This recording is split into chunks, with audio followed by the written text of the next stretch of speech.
हमारा देश जो है कृषि पर निर्भर है। भारत के कोने कोने से मिट्टी की खुशबू आती है। यहाँ के किसानों की मेहनत पूरे हिंदुस्तान में पहुँचती है।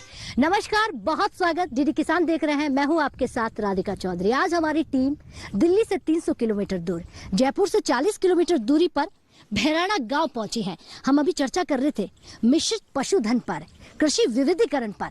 तमाम ऐसे सवाल थे कि भाग 2 में पहुंचना पड़ा और इसके जरिए यहाँ के एक्सपर्ट और यहाँ के किसानों से और भी सवाल पूछेंगे और आप तक पहुंचाएंगे। हमारे एक्सपर्ट यहाँ पर हैं, उनसे जानना चाहूंगी सबसे पहले। जी सर, क्या नाम है?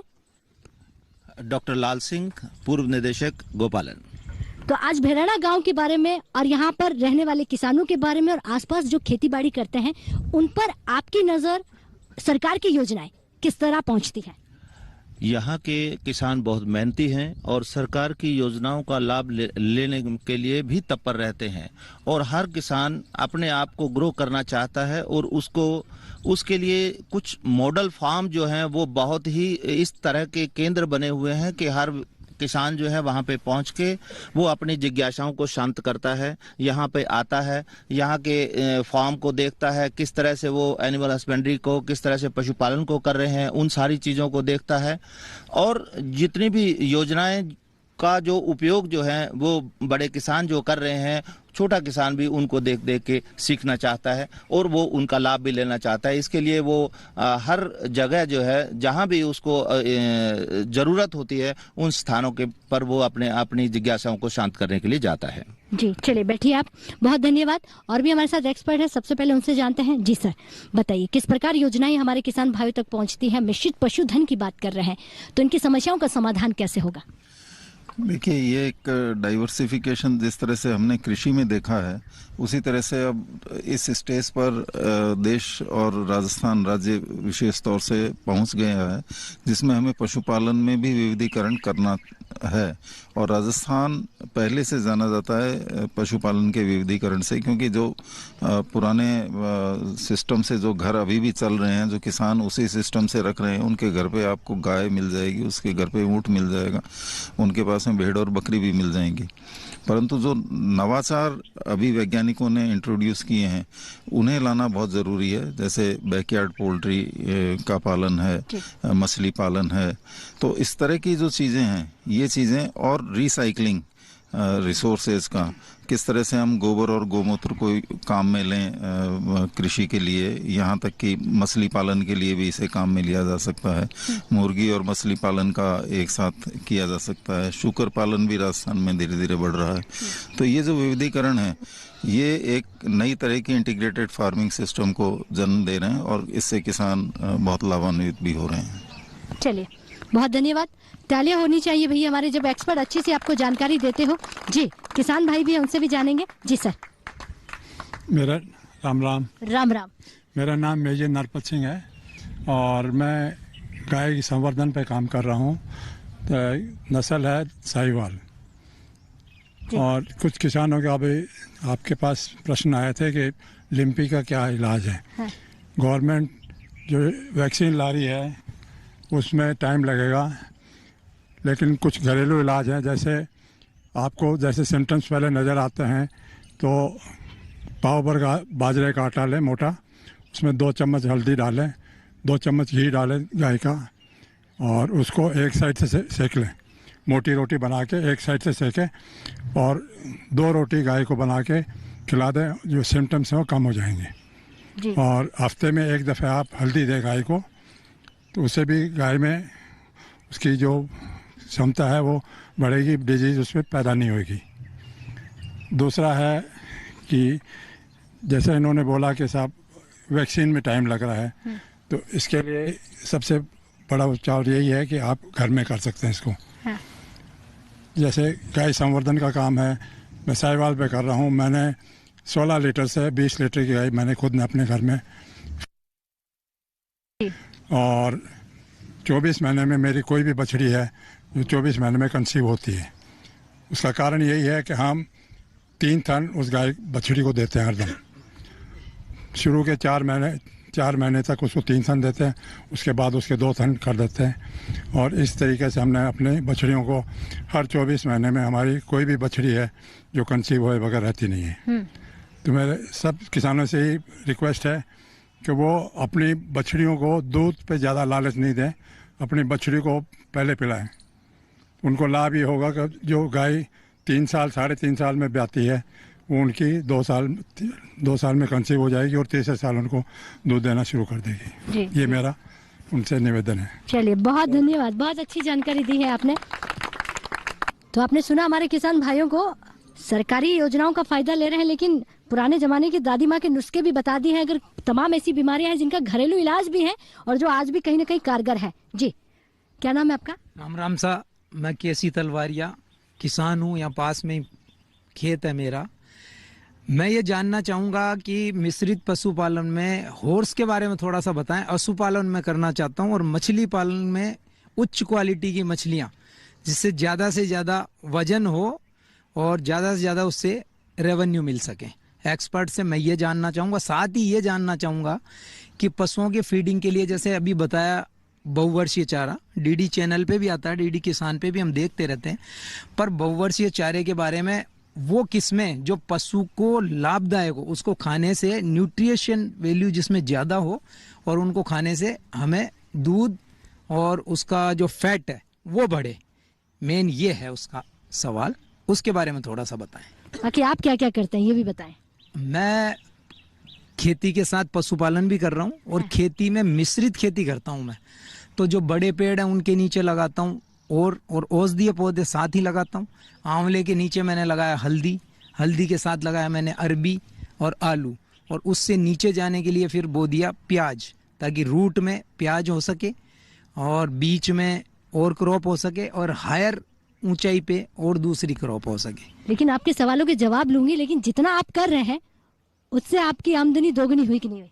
दोगुनी से थोड़ी ज्यादा चल रही है अभी। तो आप उससे भी ज्यादा चाहते हैं? हाँ, मैं 10 टाइम्स और 20 टाइम्स पे जाना चाहूँ। अच्छा, 10 टाइम्स पे जाना चाहते हैं। बैठिए, तो ऐसे ऐसे किसान भी है हमारे पास जी। तो आमदनी तो दोगुनी होगी, लेकिन सवाल आज भी है कि उसको और कैसे बढ़ा दें। देखिए, सबसे पहले तो ये किसान भाई ने जो अच्छे क्वेश्चन पूछे, नंबर 1 तो हॉर्स का पूछा। इसके लिए तो मैं कहना चाहूँगा कि भारत सरकार का इंस्टीट्यूट है बीकानेर में, हाँ, वहाँ आप 7 दिन की ट्रेनिंग लें और ये हॉर्स ब्रीडिंग का किसानों का काम है। ब्रीडिंग करके नस्ल सुधार के और अच्छे पैसे कमाए जा सकते हैं। दूसरा इनका क्वेश्चन था बहुवर्षीय चारा या चारे के लिए। मैं कहना चाहूँगा कि जैसे हमारे वैज्ञानिक डॉक्टर साहब हमेशा कहते रहते हैं कि संतुलित आहार दो, और संतुलित आहार में केटल फीड के बाद नंबर 1 मैं इसको मानता हूँ हरा चारा। और हरे चारों में जैसे हमारे प्रधानमंत्री कहते हैं मेड़ के ऊपर पेड़, तो किसान भाइयों से निवेदन है कि पूरी खेत की मेड़ के ऊपर नीम, अर्डू, सेंजना, सैतूत, पिलकन, सुबबूल, हेजलूसन और कई तरह का अपना भारत सरकार चारा दे रही है, आपका नेपियर दे रही है। तो ये चारा आप हर किसान भाई से निवेदन है कि 12 महीने हमारे हिंदुस्तान में देखिए आप, जहाँ नदियां नहरें हैं, पानी की कमी है हमारे यहाँ, तो वहां भी 12 महीने चारा नहीं होता। किसान क्या करता है, 2-3 कटिंग करता है, फिर ट्रैक्टर चलाता है, ट्रैक्टर का खर्चा होता है, उसके बाद बीज डालता है, तो वो बीज उगने तक, बड़ा चारा होने तक बीच में चारा नहीं मिलता है। 12 महीने पशुओं को चारा जब भी मिलेगा जब बहुवर्षीय चारा लगाएंगे। और मेरा ये मानना है कि जैसे नीम है, सेंजना है, कैक्टस है, एलोवेरा है, ये औषधीय पौधे हैं, तो इससे आपके दूध की गुणवत्ता भी बढ़ेगी। दूध की औषधीय गुणवत्ता बढ़ेगी तो आपका दूध की मार्केटिंग अच्छी होगी, तो उससे आपके किसान भाई उसके बाई प्रोडक्ट बनाएंगे, दूध को भी सेल करेंगे, तो उसकी डिमांड होगी। और कोरोना के बाद मैं मानता हूं कि देसी गाय का ये औषधीय गुण वाला दूध है, इसकी हमारे यहाँ इम्यूनिटी बढ़ाने के लिए बड़े शहरों के अंदर खूब डिमांड हुई है। तो किसान भाइयों से निवेदन है कि इस तरह से बहुवर्षीय चारा अपना योजना, और इसमें कृषि विभाग की भी योजना है कि बहुवर्षीय चारा लगाने के लिए इसमें सब्सिडी भी दी जाती है, और इसमें छाया ऑक्सीजन के अलावा आपको चारा भी मिलेगा, औषधियाँ भी मिलेंगी। धन्यवाद, बहुत अच्छी जानकारी दी बेटी, आपका बहुत बहुत धन्यवाद। और भी हमारे यहाँ पर किसान भाई है जी, क्या नाम है आपका? खमागणी साहब। खमागणी। मेरा प्रश्न ये है, पशु गणना के हिसाब से राजस्थान अव्वल नंबर पे है, लेकिन गाय की बात करें तो गाय गुजरात की, भैंस की बात करें तो भैंस हरियाणा की, पंजाब की। राजस्थान की जो पशुधन है उसका स्वास्थ्य कैसे सुधरे, उसका पोषण, संबंधित पोषण कैसे दिया जाए, उसके बारे में मैं माननीय एक्सपर्ट से निवेदन करता हूँ, जानकारी दी जाए। चलिए बैठिए, तो आपके सवाल का जवाब लेंगे, लेकिन यहाँ पर एक और सवाल है वो भी ले लेते हैं। चलिए महिला किसान से भी जान लेते हैं, फिर सवालों के जवाब लेते हैं। जी खड़े हुई, क्या नाम है? मंजू गियाड़ नाम है मेरा। राम राम सा राधिका जी। राम राम। और मैं पूछना चाहती हूँ, मेरा ये क्वेश्चन है सर से कि गाय लेना चाहो मैं तो भी गाय में आजकल कहीं से बीमारी आ रही है तो लियावा कौन लियावा, और टीकाकरण के बारे में भी बता दियो। और कहीं से गाय भैंस हीट मत आ जाओ से, लेकिन जनी एक बार में या 2 बार में वो कहीं से डटरी होना आजकल हो रही है। ठीक है, बैठिए। तो माता जी का सवाल जो है मैं आपको समझा देती हूँ। इनका कहना है कि बीमारी बहुत चल रही है तो दूसरी गाय खरीदे या नहीं खरीदे, इसके लिए क्या है वो आप बताइएगा जी। जैसे इस समय बीमारी फैल रही है तो तकनीकी रूप से कहा जाता है कि जब बीमारी चारों तरफ फैल रही है तो उस समय पशुओं का ट्रांसपोर्टेशन नहीं होना चाहिए। उससे क्या होता है कि एक जगह से दूसरी जगह बीमारी फैलती है। तो अभी फिलहाल जब तक इसका जोर है बीमारी का, तब तक मेरे ख्याल से आप पशु खरीदना थोड़ा सा स्थगित रखें, और जब ये बीमारी थोड़ी शांत हो जाए उसके बाद आप केवल उन पॉकेट्स का ध्यान रखें कि जहाँ पे पहले बीमारी का कोई बहुत ज़्यादा प्रकोप नहीं रहा, उसको आप प्रायोरिटी पे रखें। और वो जो पशु आप अपने पास लेके आए तो कुछ दिनों तक उस पशु को आप अलग रखें, सेग्रीगेट करके रखें, ताकि उसमें कहीं बीमारी अंदर चल रही हो तो उसके सिम्टम्स आने तक उसको अलग रखें, उसके बाद में आप कर सकते हैं। तो फिलहाल थोड़े दिन आप ये नहीं लेके आए। दूसरा, किसान भाई की बात थी कि संतुलित पशु आहार क्या होता है। खाना और आहार पशुओं का, मानव का भी संतुलित ही होना चाहिए। संतुलित पशु आहार से मतलब है कि उस आहार में प्रोटीन, फैट, कार्बोहाइड्रेट, मिनरल्स और विटामिन्स एक प्रॉपर प्रोपोर्शन में होने चाहिए, वो संतुलित आहार कहा जाता है। तो जैसे मिनरल्स के लिए आप मिनरल मिक्सचर दे सकते हैं, विटामिन्स के लिए आप मिनरल मिक्सचर के साथ ही प्रोडक्ट आता है वो दे सकते हैं। बाकी आप अपना जो प्रोटीन है आप पशु आहार भी दे सकते हैं। ट्रेडिशनली हम ग्वार वगैरह देते थे, अब आजकल तो काकड़े वगैरह कोई देता नहीं है, लेकिन रेडीमेड पशु आहार आते हैं वो आप दे सकते हैं। तो ये एक उसमें जब पशुओं को आप खिलाएंगे तो दूध उत्पादन भी बढ़ेगा। और हम बात कर रहे थे कि पशु 3-3, 4-4 महीने उनका ड्राई पीरियड होता है, तो वो ड्राई पीरियड भी कम होगा। और खासतौर से क्या करता है किसान कि जब पशु दूध से टल जाता है तो उसको दाना देना बंद करता है कि भैंस अब टल गई दूध हो, अब इन्हें दानों पानी देने की ज्यादा जरूरत को नहीं, और उसको बेकार सा चारा खिलाता है। लेकिन उस समय पशु को सबसे ज्यादा संतुलित आहार की जरूरत होती है, क्योंकि उसके पेट में बच्चा पल रहा है। उस बच्चे को पूरा न्यूट्रिशन चाहिए, पूरा खाना पीना का सामान चाहिए, और आपने उसका बंद कर दिया ये सोच के कि दूध नहीं दे रही। यदि आपको अगले ब्यावत में अच्छे से दूध लेना है और आप चाहते हैं कि गाय स्वस्थ पशु को, बच्चे को जन्म दें, तो आपको आखिर तक उसका दाना चारा बंद नहीं करना चाहिए, दाना बंद नहीं करना चाहिए, और संतुलित आहार उसको देते रहना चाहिए। तीसरी बात, जब हम बात कर रहे हैं कि पशु ड्राई पीरियड होता है तो हमारे कुछ किसान भाई ऑक्सीटोसिन हार्मोन लगा के और उसका बचा कुचा दूध भी निकालने की कोशिश करते हैं। किसान भाइयों, ऐसा कभी नहीं करें। प्रकृति ने एक व्यवस्था दे दी कि जब बच्चा 7 महीने से ऊपर का मां के पेट में होता है तो उसको बहुत सारा न्यूट्रिशन चाहिए, तो पशु को एक काम से आराम दे दिया उसने, दूध देने से उसको 2-2.5 महीने के लिए आराम दे दिया ताकि वो बच्चा अच्छी तरह से पेट में पल सके। लेकिन आपने ऑक्सीटोसिन हार्मोन लगा करके वो उसमें दूध निकालना शुरू किया, तो उससे क्या होता है कि जो दूध, जो गादी होती है, अडर होता है, उसके मसल सिकुड़ के और वो दूध नीचे आ जाता है। लेकिन आप देखते हैं कि जो बच्चा बच्चेदानी में होता है वो बच्चेदानी भी रोज सिकुड़ के उस बच्चे को प्रहार करती है, तो वो एक तरह से क्रूरल्टी की श्रेणी में आता है। और पशु, मादा पशु बच्चा डाल भी सकता है, अबॉर्ट भी कर सकता है। इसलिए आप थोड़ा बहुत नुकसान, छोटे नुकसान के लिए मत सोचें कि थोड़े दिन इसका दूध और ले लें। आप उसको दूध से बिल्कुल ड्राई हो जाने दें, और अगली बार जब आएगी तो अच्छा दूध देगी। तो कभी भी ऑक्सीटोसिन हार्मोन नहीं लगाना चाहिए। चलिए, बहुत अच्छी जानकारी। बैठिए, बहुत धन्यवाद आपका। तो भेराड़ा से चौपाल चर्चा चल रही है, लगातार हम आगे बढ़ रहे हैं। अब वक्त हो गया एक छोटे से ब्रेक का। ब्रेक के बाद फौरन हाजिर होते हैं, आप कहीं मत जाइएगा। अरे वाह भैया, अकेले अकेले। अरे तू भी ले, पर खाएगा कैसे? मैं ऑर्गेनिक खेती की बात कर रहा रे बेटे। अकेले अकेले खेती कब तक करेगा? मतलब गांव में 20-25 किसानों का समूह बना के पंजीकरण करवा ले, फिर सरकारी ट्रेनिंग भी मिलेगी और मुफ्त जैविक बीज खाद भी। फिर बीजीएस ऑर्गेनिक की सरकारी मोहर के साथ तेरी उपज आकर्षक पैक में पहुंचेगी बड़े बाजार तक। अच्छा? हाँ। अरे भाई, कहाँ चल दिया? सबको साथ लाने, आमदनी बढ़ाने। तो किसान भाई समझ गए ना? साथ मिलकर ऑर्गेनिक खेती कीजिए, अपनी परंपरा को आगे बढ़ाइए, ज्यादा मुनाफा कमाइए। माटी से प्रेम की परंपरा है। परंपरागत खेती।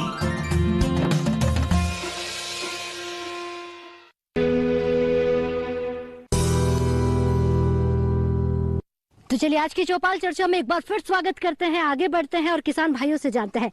जी खड़े होइए, क्या नाम है आपका? अर्जुन लाल बागड़ा। हाँ। मैं बिचौर निवासी हूँ और मैं पशुपालन का काम करता हूँ और खेती भी करता हूँ। अर्जुन जी, क्या सवाल है आपका? मेरा सवाल ये है कि जानवर को जब दूध देते हैं, जब 2 लीटर दूध देता है जानवर, तो उसको मिनरल मिक्सचर कितना देना चाहिए और उसको बाट काई किला केजी का हिसाब देना चाहिए? हाँ। एक तो ये, एक दूसरा ये है कि वो कई बार ज्ञापन नहीं होता है तो बार बार रिपीट होता है, उसका क्या कारण है? ठीक है, चलिए बैठिए, तो इस सवाल का जवाब लेंगे, लेकिन और भी यहाँ पर किसान भाई उनसे जान लेते हैं। जी, हमारा गांव में विश्वास है रेबरे गाँव, हमारे को 50-60 ऊँट पाल रखे हूँ। हमारे बुजुर्गों से भी ऊँट ही रखते हैं, हम भी ऊँट ही रखते हैं। जी। हम ये पूछना चाहते हैं, गवर्नमेंट इन पर लगान किया, पीछा को बजट पास किया, तो उनको बंद कैसे किए दिया? तो हम रखते हैं, उनके ऊपर मेरी मेद बढ़ी, भाई आप ऊँट और बढ़ाएंगे। ठीक है। अब घटाने की सोच रहा और बांका मायने कोई नापा नहीं मिल रहा है, तो उनको रखा या न रखा, गवर्नमेंट से आदेश ले वो चाहती है। चलो बैठिए, तो इस सवाल का जवाब जो हमारे एक्सपर्ट देंगे उनसे ही जान लेते हैं कि बहुत सारे ऊँट हैं, ऊँट का पालन करते हैं और ऊँट पालते हैं, तो आप बताइए सर क्या करना होगा, क्योंकि वो कह रहे हैं कि ऊँट पर जितनी योजनाएं थी या जो भी था वो बंद कर दिया गया है सरकार ने, तो क्या करें? नहीं, वो ये बात सही कह रहे हैं कि पहले जो है जब भी ऊँट के कोई बच्चा होता था तो उसको 10,000 रुपए देने का, एक प्रोत्साहन राशि देने का एक प्रावधान रखा हुआ था। तो पिछले 2-1 सालों में वो योजना जो है वो बंद कर दी गई थी राज्य सरकार द्वारा, लेकिन इस बार जो है पुनः ऊँटों को पालन को बढ़ावा देने के लिए योजना शुरू की जा रही है और वो बहुत जल्दी जो है किसानों को उसके लिए वो उपलब्ध होगी। तो उनका सवाल ये भी कि और ऊँट खरीदे या पाले या नहीं पाले, अगर योजना शुरू हो रही तो वो ऊँट खरीद सकते हैं? बिल्कुल, वो ऊँट पाल सकते हैं और अपनी गतिविधियों को बढ़ा सकते हैं, क्योंकि अब ऊँटों के दूध का भी बहुत सारा उपयोग जो है होना शुरू हो गया है। इसका मेडिसिनल यूज है और आप अपने ऊँटों के दूध का भी सेल कर सकते हैं, उससे भी अपनी आय अर्जित कर सकते हैं, साथ में जो है अपने ऊँटों को पालकर आप अपनी संख्याओं को बढ़ा भी सकते हैं। चलिए ठीक है, बैठिए, बहुत धन्यवाद। चलिए, तो हमारे एक्सपर्ट हैं उनसे जान लेते हैं कि एक किसान भाई का और भी सवाल था। जी देखिए, कृत्रिम गर्भाधान में कंसेप्शन रेट कम होने का अनेक कारण हो सकते हैं और हमेशा ये ज़रूरी नहीं है कि हमारा जो सीमन है उसकी क्वालिटी अच्छी नहीं हो, क्योंकि ये एक वैज्ञानिक तरीके से तैयार किया हुआ था और पूरी विधि का पालन इसमें किया जाता है। परंतु जो दूसरे कारण है वो बहुत महत्वपूर्ण है। गाय में कोई एंडोमेट्राइटिस या मेट्राइटिस हो सकती है, या ओवुलेशन टाइम में डिफरेंस हो सकता है, या फिर अगर गाय का या भैंस का न्यूट्रिशन सही नहीं है तो भी गर्भाधान में समस्याएं आती हैं। तो इसलिए अगर एक बार रिपीट हो जाता है, एआई सक्सेसफुल नहीं होती है, तो मेरा सुझाव ऐसे पशुपालकों को ये रहेगा कि उन्हें तुरंत अपनी गाय को या भैंस को पशु चिकित्सक से चेक करवाना चाहिए, ताकि वो उसका असली कारण पता कर सके और उसमें फिर सफलता मिल जाएगी उन्हें। चलिए बैठिए, बहुत ही अच्छी जानकारी दी है जो हमारे किसान भाई थे, उनके सवालों का जवाब दिया है। और भी यहाँ पर किसान भाई है जिनको सवाल पूछना है, क्योंकि एक्सपर्ट बैठे हुए हैं, चर्चा चल रही है। जी खड़े होइए, क्या नाम है आपका? मेरा नाम रामधन सिंह चौधरी है जी। गांव में स्वास है, तहसील फुलेरा। मैं जैविक खेती करता हूँ, एक वर्मी कंपोस्ट खाद बनाता हूँ, मार्केटिंग का काम करता हूँ, पेड़ पौधे लगा रखे हैं। मेरा सवाल ये है कि सर, ये गवर्नमेंट की जो स्कीमें होती है वो कई किसानों को, जो छोटे किसान हैं, वो जो स्कीमों को के बारे में जानकारी लेने के लिए जाते हैं या स्कीमों का अप्लाई कर देते हैं, तो अप्लाई करने के बाद में वो चीज़ें उनके पास में मिल नहीं पाती है, या कोई हॉस्पिटल में जाते हैं, डॉक्टर के पास में जाते हैं तो वो प्रॉपर जानकारी नहीं देते हैं, या जानकारी देते भी हैं मान लो तो वो कि जैसे लोन की बात है तो लोन उनको मिल नहीं पाता है, वो किस वजह से नहीं मिल पाता है, या ऐसी कौन सी वैरायटी होनी चाहिए जो किसान लेना चाहता है वो उसका उस दायरे के अंदर वो आता हो। तो और ऐसा अगर नहीं होता है तो कहाँ हम जाएं और किसके पास में बात करें। और एक मेरा सर से वो अभी LML योजना के बारे में था, तो उसके बारे में मुझे ये जानकारी चाहिए कि किसान को उसका जो हिस्सा है किसान का, वो क्या उसके ऊपर पूरे के ऊपर लोन हो जाता है या उस किसान को कुछ पैसे लगाने पड़ते हैं, या लगाने पड़ते हैं तो कितने लगाने पड़ते हैं। और डीडी किसान चैनल को मेरी तरफ से धन्यवाद, यहाँ हमें हमारी बात रखने का मौका दिया, उसके लिए हृदय से धन्यवाद डीडी किसान चैनल। चलिए बैठिए, बहुत धन्यवाद आपका। आपके सवाल का जवाब लेते, लेकिन एक और सवाल ले लेते हैं हमारे किसान भाई का। जी राम राम सा। राम राम, क्या नाम है आपका? मदन लाल पोसवाल है और बिचून यहाँ के लोकल निवासी हूँ। और मिश्रित कृषि भी है और पॉली हाउस भी है और अपने फिश फार्मिंग भी स्टार्ट किया है। और यहाँ इस फार्म से बहुत अच्छी जानकारी मिलती है, हम यहाँ आकर बहुत अच्छी जानकारी लेते हैं। और यहाँ की जो योजनाओं जो है, जो जहाँ पर भी अलग अलग कस्बों में योजना है, उस योजना को एक कैंप के माध्यम से अगर पहुंचाए एक्सपर्ट और गवर्नमेंट के द्वारा, तो हम सब तक वो पहुंच सकती है। हम उम्मीद करते हैं। डीडी किसान का स्वागत है और यहाँ पर जो जानकारियां देने और सवाल लेने के लिए और सवालों का जवाब देने के लिए आप आए, आपका बहुत बहुत धन्यवाद। और हम ये चाहते हैं कि संपूर्ण जानकारी जो पशुपालन की और कृषि की जो योजनाएं हैं, उनकी योजनाओं की जानकारी हम सब तक पहुंचे। ऐसी कोई कैंप के द्वारा योजना हो, ऐसी हो जो हमारे पास पहुंचे। लेकिन किसान भाई, आपने कहा कि हम बहुत कुछ करते हैं, मिश्रित खेती करते हैं, पशुपालन, मत्स्य संपदा, जिसकी आप फायदा लेते हुए नजर आ रहे हैं। आमदनी की अगर हम बात करें तो वो आमदनी आपकी दोगुनी हुई कि नहीं हुई? जी बिल्कुल दुगनी हुई है आमदनी, दुगनी ने 3 गुना भी आमदनी हुई है। और उस किसान की पद्धति को अपनाते हुए, उसके पूरे नियम और शर्तों का पालन करते हुए, पूरा उसका ध्यान रखते हुए हम करते हैं, तो वो 3 गुना 4 गुना भी पहुंची है। चलिए तो बैठिए आप। तो अब हम राजस्थान के जो किसान भाई हैं वो लगातार आगे बढ़ रहे हैं, आमदनी 2 गुनी नहीं 3 गुना तक पहुंच रही है। तो एक्सपर्ट से जान लेते हैं जो इनके सवाल थे, उनका जरा जवाब दीजिएगा। जी किसान भाई ने अभी पूछा कि किस तरह से हम योजनाओं से लाभान्वित हो सकते हैं। कि यहाँ पे मैं बताना चाहूंगा सभी किसान भाइयों को कि एनएलएम योजना के तहत में आप चाहे भेड़ पालन करें, चाहे बकरी पालन करें, चाहे सुअर पालन करें, चाहे पोल्ट्री करें, इन सारों में भी योजनाएं उपलब्ध हैं और आप इसके लिए ऑनलाइन अप्लाई कर सकते हैं। और इसमें किसान भाई अपने 50% इसमें सब्सिडी है और 50% किसान भाई को खुद को लगाना होता है। उसके लिए वो बैंक से लोन भी लेना उसको अनिवार्य है। तो सबसे बड़ी जो थोड़ी बहुत समस्या जो आती है किसान भाई के लिए वो है बैंक से लोन लेने की। तो आपका पार्ट जो है, जो किसान का पार्ट है 50%, उसको बैंक से लोन लेने का है।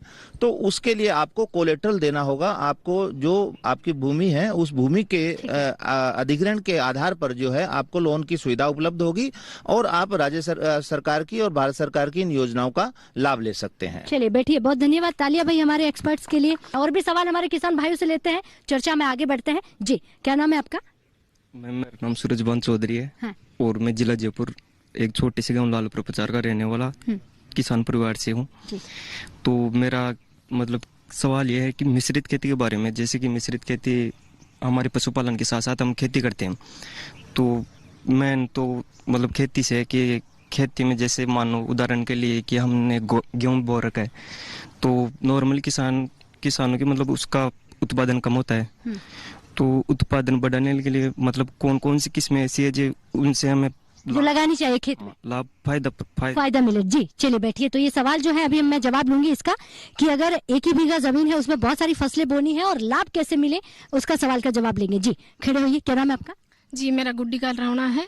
मैं एक स्टूडेंट हूँ और पढ़ाई के साथ साथ घर में खेती बाड़ी, मम्मी पापा का काम करना, जैसे पशुपालन का काम करना, यूं भी करते हैं और यहाँ से बहुत जानकारी मिली है। चलिए बैठिए, बहुत धन्यवाद। तो हमारे युवा जो हैं, आज की चौपाल की तस्वीर बदल गई है। अब युवा भी बैठते हैं, महिलाएं भी बैठती हैं और बुजुर्ग भी बैठते हैं और सवाल भी होते हैं। जी क्या नाम है? जी मेरा नाम मनीष बारेट है और मैं टोंक जिले से बिलोंग करता हूँ। मैं पढ़ाई के साथ साथ अपने घर वालों का खेती में हाथ भी बटाता हूँ, जैसे पशुओं को चारा डालना और खेती करना वगैरह सब करता हूँ। और आज की चौपाल से जो भी हमने सीखा वो एक बार घर पे जाकर हम जरूर घर वालों को और बताएंगे और इस माध्यम से हम खेती करने के आगे सोचेंगे। और चलिए बहुत धन्यवाद आपका। तो हमारे युवाओं को देखिए भाई, जानकारी लेते हैं, घर पहुंचते हैं और घर वालों को भी बताते हैं। अवाना जी से इस सवाल का जवाब लूंगी कि भाई मिश्रित खेती करनी है, 1 बीघा जमीन है और लाभान्वित ज्यादा होना है, फायदा ज्यादा उठाना है और आप जैसा कुछ सफल किसान बनना, तो क्या करना पड़ेगा? देखो, कोरोना के बाद युवाओं का रुझान काफी खेती और पशुपालन की तरफ बढ़ा है। मेरे से भी मिलते रहते हैं। मैं सबको, इन किसानों को भी कहना चाह रहा हूं और आपके डीडी किसान के माध्यम से भी युवा किसानों को कहना चाह रहा हूं कि ये समय खेती और पशुपालन के लिए बहुत अच्छा समय है। देखिए आप, हमारी औषधियां, हमारी हल्दी विदेशों में 3-4 गुना डिमांड बढ़ी है। तो युवाओं का रुझान अगर इस तरफ बढ़ता है तो मैं उनको कहना चाहूंगा कि एकीकृत खेती करिए, खेती को उद्योग का दर्जा दीजिए और ऑर्गेनिक खेती करिए। ये तीनों करोगे तो आपका विश्वास बनेगा मार्केट में।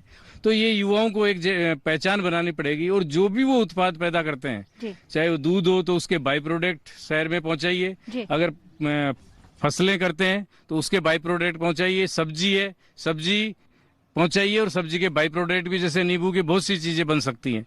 उसके अलावा फ्रूट हैं, फ्रूट का जूस भी बनाइए और फ्रूट भी सेल करिए, आपका ऑर्गेनिक चीजें होगी। और एकीकृत का सबसे बड़ा फायदा क्या है कि एक तो पानी की बचत होगी, लागत कम होगी, और वेस्ट का बेस्ट प्रबंधन होगा। और हमारी भारत सरकार इतनी योजनाएं लाई है वैल्यू एडिशन के लिए, इनमें सिर्फ सब में 50% सब्सिडी है। तो मेरा युवाओं से कहना है कि आप कम जमीन है तो भी उसके अंदर एकीकृत खेती करके, मिश्रित खेती करके, वैल्यू एडिशन करके आप इनकम कमा सकते हैं। मैं एक छोटा सा उदाहरण दे रहा हूँ कि अभी मेरे पास 3-4 हजार केजी आंवले थे, और मंडी के अंदर आंवलों का भाव था 15 रुपए किलो।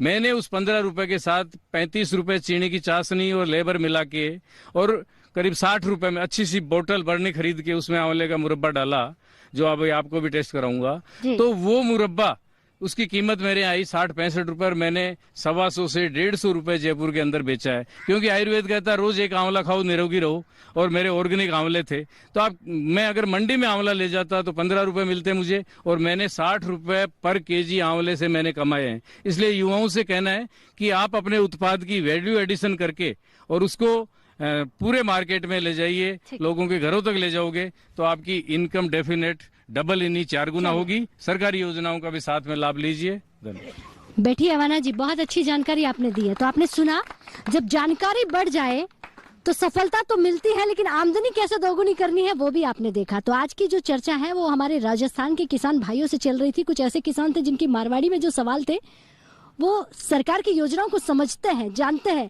लेकिन फायदा वो भी लेना चाहते हैं, और उसकी जानकारी का जो जवाब है वो हमारे एक्सपर्ट ने, अवाना जी ने, तमाम यहाँ पर जो अधिकारी बैठे हैं उन्होंने दिया। और आज की चर्चा यही समाप्त करते हैं, क्योंकि सर पर धूप चल रही है, रुकना नहीं है। डीडी किसान को और भी गाँव में जाना है, तमाम सवालों के जवाब लेकर आना है और आप तक पहुँचाना है। आप भी हमारे साथ बने रहिएगा हमारी अगली चौपाल चर्चा तक के लिए। तब तक के लिए नमस्कार।